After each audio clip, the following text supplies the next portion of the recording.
இந்துயிஸ்ட போய் அங்கே மேல நாட்டில் பரப்புறதுக்கு உங்களுக்கு என்ன அத்தாரிட்டி, உங்களுக்கு என்ன தெரியும்? அதைத்தான் நான் அப்புறம் எழுதின கவிகளில் அந்த விளக்கத்தை எழுதினேன். வேதத்தை யான் படித்ததில்லையானால் வேதத்தின் உட்பொருளாய் என்னை கண்டேன், வாதத்தில் யான் கலந்து கொண்டதில்லை, வாதிப்போர் அனைவருக்கும் பொருளாய் உள்ளேன். அந்த மாதிரி ஒரு கவி அவருடைய இது எல்லாமே இறைநிலையும் போது இறைநிலை எந்த இடத்துல பொங்கிட்டு வருதுன்னு யார் சொல்ல முடியும்? எங்க இறைநிலை எப்படி பொங்கிட்டு வருதுன்னு அது யார் சொல்ல முடியும்? கணக்கிட முடியும். கவிதைலாம் பார்த்தா கூட இல்லையா, எளிமையா இருக்கவங்களையும் படிக்காதவங்களும் புரிஞ்சுக்கிற அளவுக்கு தான் ஆழம் போக முடியாது. கவியுமே அந்த கவியை பார்த்து ரொம்ப நல்லா இருக்குது. சில மேலோட வரக்கூடிய வாசனைகள் தான் தெரிஞ்சுக்கலாம்.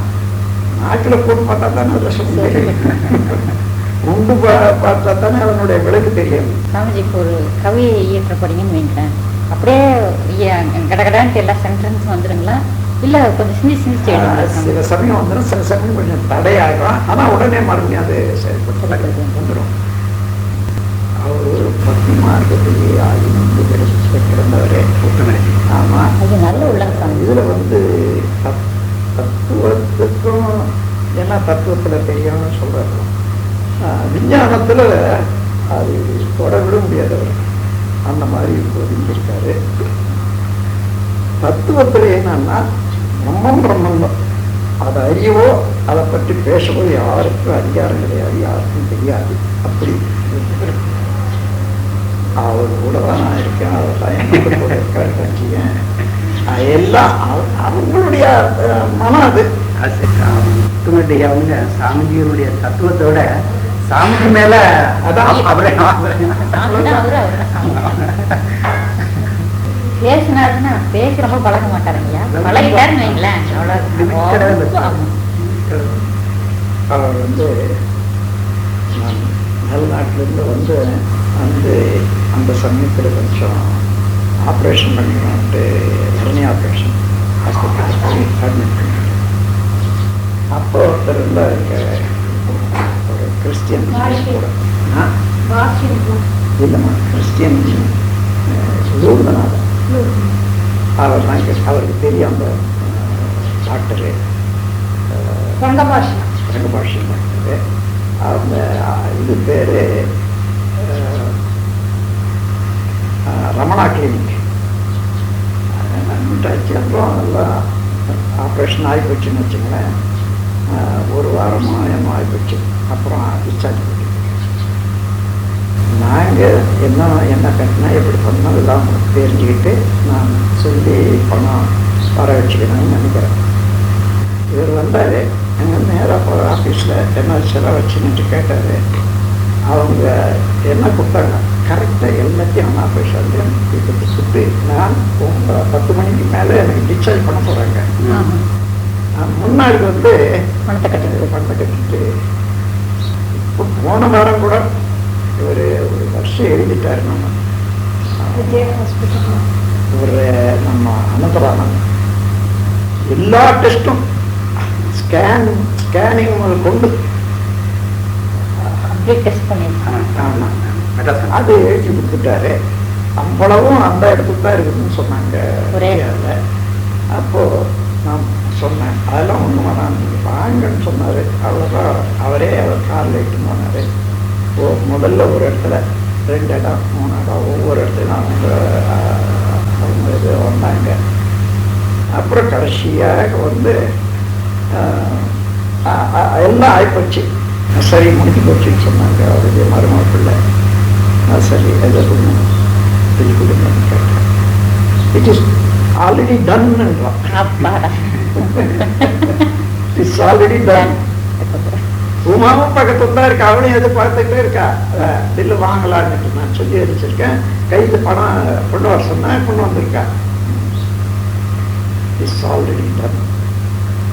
ஒரு சிறப்பு சாமி நாங்கள் பார்க்குறது எல்லாருமே ஆதிநிலைக்கும் மனிதனுக்கும் தொடர்பெல்லாம் சொல்லியிருக்காங்க. ஆனால் ஆதிநிலையே எப்படி இந்த மனிதர் இந்த உருவம் ஆனதுங்கிற வந்து அந்த ஒருங்கிணைப்பு ஆற்றலிருந்து கொண்டு வரீங்க. தத்துவத்தில் இது வரைக்கும் அது எங்கேயுமே வரலைங்க. அது எப்படி உங்களுக்கு அந்த உணர்ந்தவங்க அது வெளியிடவே முடியாத போச்சு. அதை அப்படி வெளியிட்டதெல்லாம் அவங்க எடுத்தவங்களும் சரியானபடியாக, அதாவது இப்போ இறைநிலையில் 2 அம்சங்கள் இவ்வாக என்ன 2, அதாவது ஒன்று என்ன சாதனை நடந்தாலும் அந்த அலை வடிவத்தில் எதையுமே சுருக்கி தன்னை இருக்க வச்சிடுறது. அதாவது அது சுருங்கி போது அதனுடைய பாடியிலேன்னு வச்சுங்களேன். ஏன்னா தன்னிருக்க சுருவெழுத்து பேராற்றல், அதனால அது எந்த இடத்துல பகிதுன்னு சொல்ல முடியாத அளவுக்கு இருக்கு. Unless a center is situated in the living being. அது ஒன்று. அதோட இந்த எவல்யூஷன்லேயே அதுக்கு பெரிய ஆற்றல், இன்னரண்ட் ஆற்றல் என்னன்னா,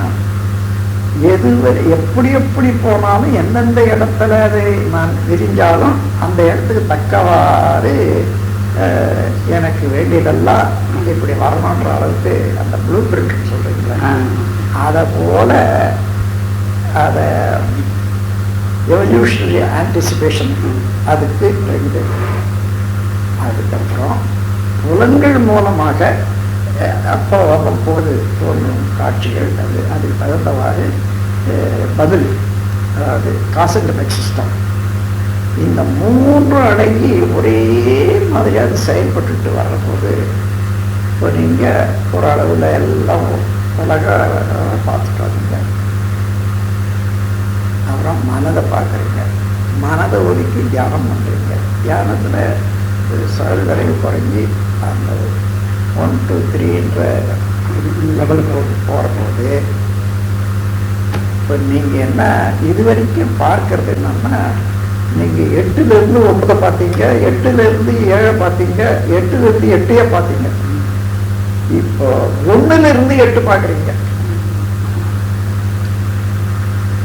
அது போக அப்போ 8லேருந்து பார்க்குற போது 9 10 11 தான் தெரியுமே தவிர 5 4 5 6 தெரியறதில்லை.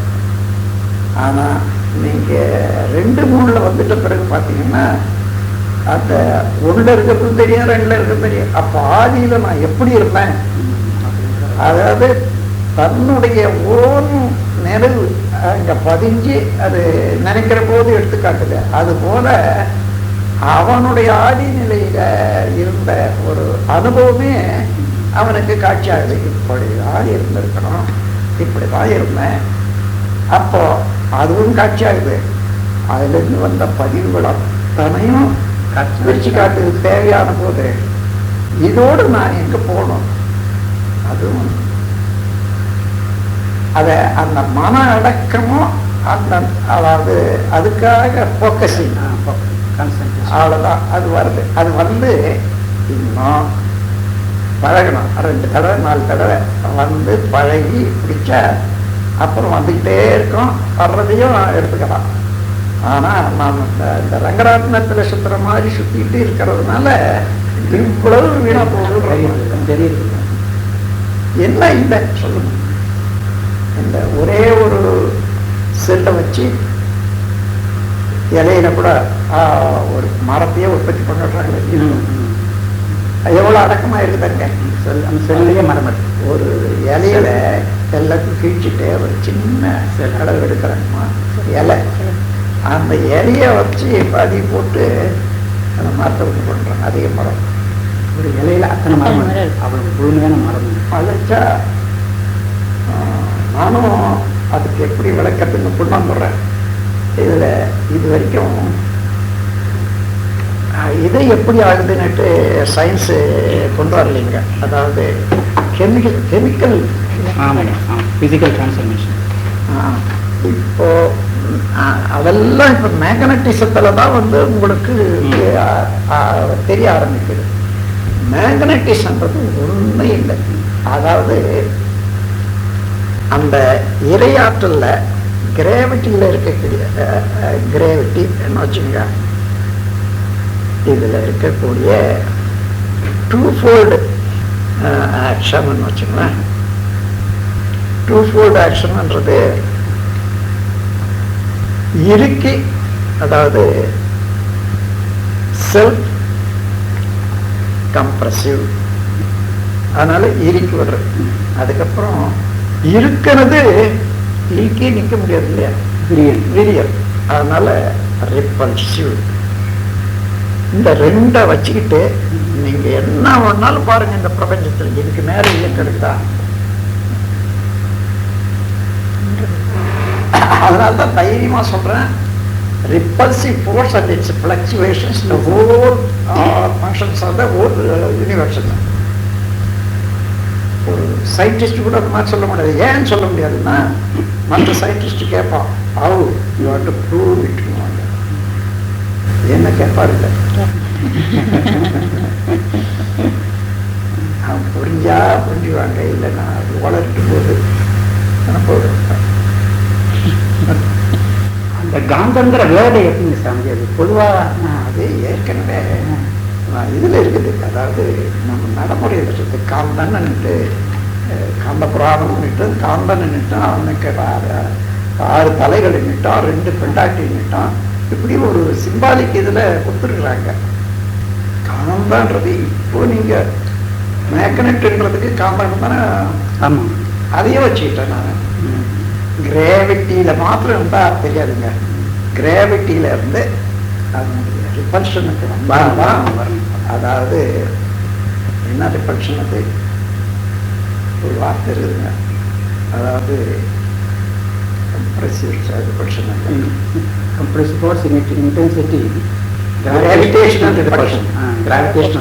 அங்கதான் பிடிங்க, கிராவிடேஷனல் ரிப்பல்ஷன் தான் உலகம். Gravitational repulsion. நான் ஏன் ஆகர்ஷண சக்தி இல்லைன்னு இப்போ சொல்றேன்னா, அது ஃபுல், அதை விட வலுவுடையது இன்னொன்னு இல்லை. இல்லை, அது எதை இழுக்க முடியும்னா, இங்க தேவை இருந்தா தானே இழுக்கணும், இங்க இடம் இருந்தா தானே இழுக்கணும். இப்ப இந்த யுக்தியை பாருங்க, அதை யுக்தி தான் வேற ஒன்றும் இல்லை. ரிசர்ச் அது அவங்க மேநாட்டில் வந்து அந்த ராட்டினத்தில் போற மாதிரி பார்த்துக்கிட்டே அதையே விவரிச்சுட்டு அவங்க ஒடுங்கிறதுக்கு வழி இல்லை. அதனால அதெல்லாம் ஒரு பாதி உண்மைகள், அது ஒரு உண்மை இருக்கு, ஆனால் அது முழுமையான உண்மை அல்ல. அது நம்ம நாட்டாளுக்கு வந்து விஞ்ஞானத்தை அவங்க கிட்ட இருந்து பரவ பண்ணனால அவங்க சொன்னதையே நம்ம சொல்லிட்டு நம்ம பத்னாட்சா இவ்வளவு உயர்ந்த வார்த்தையா ஒரு சின்ன சாதாரண ஒரு பெண்ணு கேட்கிறா, நான் எவ்வளவு அழகா இருக்கேன் பாருங்க, உங்களுடைய அறிவை நான் ரொம்ப மிச்சேன், நம்ம 2 பேரும் அதாவது பாய் ஃப்ரெண்டு கேர்ள் ஃப்ரெண்டாக மாறிடுவோம், நமக்கு ஒரு குழந்தை பிறந்தா என்னுடைய அழகும் உங்களுடைய அறிவும் சேர்ந்து எப்படி இருக்கும் உலகத்துக்கு பயன்படுத்தணும். டக்குன்னு சொல்லிட்டாரு, உன்னுடைய அறிவு என்னுடைய அழகும் சேர்ந்தா எப்படி இருக்கும், அதுக்கும் சான்ஸ் இருக்குல்ல குழந்தைக்கு. அவரு பார்க்கறதுக்கு அவ்வளவு நல்லா இருக்க மாட்டாங்க. 500 கோடி மக்கள் 1000 கோடி மக்கள் வந்துட்டு போனாங்க, அது கொடுங்க சாமிஜி மாதிரி திங்க் பண்ற ஒரு விரல் விட்டு எண்ணக்கூடியவங்களால தான் உலகம் போய்கிட்டு இருக்கு. உலகம் போய்கிட்டு இருக்கு. ஒரு மாதிரி அந்த என்ன சிந்தனை பண்றவங்களுடைய வார்த்தைகளை வச்சுதான் உலகம் போய்கிட்டு. உங்களுக்கு பெரிய வேலை இருக்குங்க, எதில் சொல்லுங்க. அதான் டைம் வரும், டைம் தான் சேஞ்சஸ். அது புதுமையான வார்த்தைன்னா அவங்களுக்கு உண்மைதான், நமக்கு புதுமையான எதையுமே எதுவும் மாறிட்டுதான் இருக்கு. மாறுறது என்னன்னா, அந்த இறைநிலை வந்து இல்லை, இறைநிலையா எப்பொழுதும் அதுக்குத்தான் அந்த அர்த்தத்தை பார்த்தேன் நான். அதாவது மோஷன், பியூர் மோஷன்ன்றாங்க. தன்னதில் தன்னதில் இன்னொன்னுல இருந்து வந்தது இல்லை, உற்பத்தி ஆனது இல்லை, பியூர் மோஷன். அப்போ அதைதான் இதையும் சேர்த்தேன், குயிவரிங் கினெட்டிக் மோஷன்.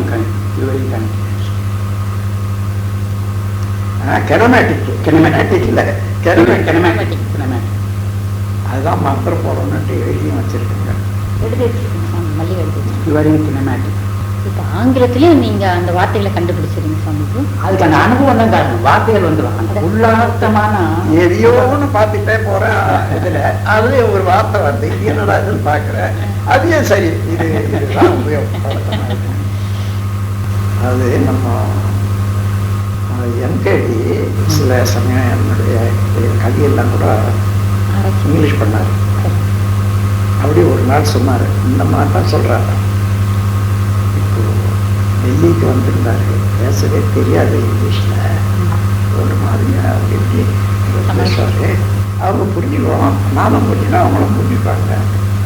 அப்படி இருந்தவர் இப்போ அவர் இங்கிலீஷ்ல சிலதை எழுதுறாரு, எனக்கே தெரியுது அந்த வார்த்தையை.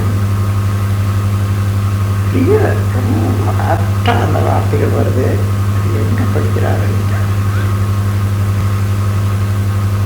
அப்படி சொல்றாங்க. அது தாரா கூடமா அதை அழுத்தி டக்குன்னு தான் நிற்கும். போட்டு அழுத்து ஒரு அழுத்து டக்குன்னு இல்லைன்னா காற்று திறந்து மெதுவாக கொண்டு வந்து மெதுவாக திறக்கணும். அப்படி டபான்னு அடிக்கணும், கீழே நடக்கும். விஷயங்களை உணர்வுபூர்வ விஷயம் வந்துருச்சுன்னா மொழி கண்ணா. அப்புறம் உங்களுக்கு ரெண்டாவது வார்த்தை, இந்த magnetism itself in its magnification, pressure, sound, லைட்ஸ்மென்ட், டேஸ்டா, இதெல்லாம் சவுண்டெல்லாம் ஒத்துக்கிறாங்க, சவுண்ட் வரைக்கும் வந்துட்டாங்க இப்போ.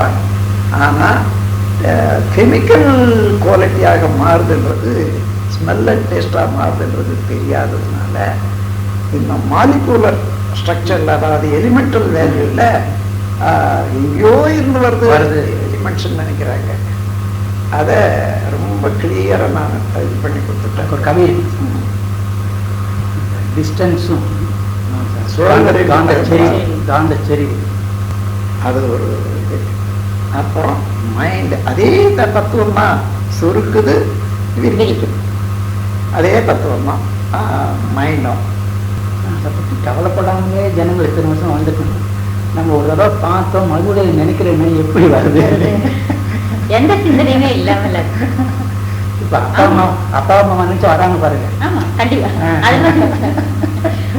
அதுதான் நேற்று கேட்டேன், இந்த அகத்தாய் அமைப்புல இருக்கிற பாயிண்ட்ஸ் எல்லாம் எப்படி சாமிச்சு உங்களுடைய சொந்த இதுவா இல்ல வேற இல்லைன்னு அதுதான் நான் கேட்டேன்.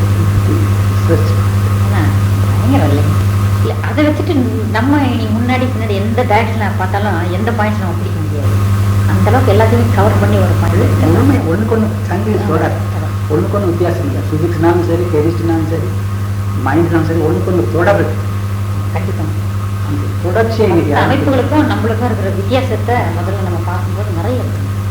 அதுதான் அங்க கொண்டாந்து போடுறவங்கள இங்க இருந்து பாருங்க, எல்லாம் தொடர்ச்சி நிறைய தெரியுது. ஒரு கருத்தையும் எடுத்து